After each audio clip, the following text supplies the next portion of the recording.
તારીખ 24/11/2025ના રોજ ઉપલેટા પોલીસ સ્ટેશનમાં એક ગુનાની નોંધ થઈ, જેમાં ફરિયાદ અનુસાર મરણ જનાર વ્યક્તિએ રાકેશભાઈ વાસિયાને થોડા સમય પહેલાં અમુક આરોપીઓ તેમની નામથી એક HDFC બેંકમાં ખાતું ખોલાવ્યું હતું.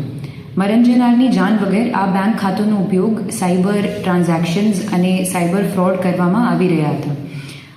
પછી એક સાયબર ફ્રોડ શંકાસ્પદ ટ્રાન્ઝેક્શન અંગે પશ્ચિમ બંગાળના પૂર્વ વર્ધમાન જિલ્લાની પોલીસની તરફથી મરણ જનારના સરનામે એક પોલીસની નોટિસ મળતા મરણ જનારને મામલાની ગંભીરતાનો અહેસાસ થયો.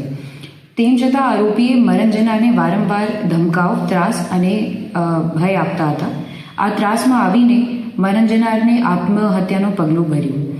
એના સ્યુસાઇડ નોટ પણ પ્રાપ્ત થયો છે, જેમાં 3 વ્યક્તિઓનું નામ લેવામાં આવ્યું છે. સમગ્ર પરિસ્થિતિના આધારે ઉપલેટા પોલીસ સ્ટેશનમાં આપઘાત, દુષ્પ્રેરણ સહિતનો ગુના નોંધ કરવામાં આવ્યો છે. 2 આરોપીઓની અટક ઉપલેટા પોલીસ ટીમ દ્વારા, જેનું નેતૃત્વ PI શ્રી DR પટેલ કરી રહ્યા છે, એની અટક ગણતરી કલાકમાં કરવામાં આવી છે. ત્રીજો આરોપી હાલે ફરાર છે અને એને પણ જલ્દ જ પકડવામાં આવે છે.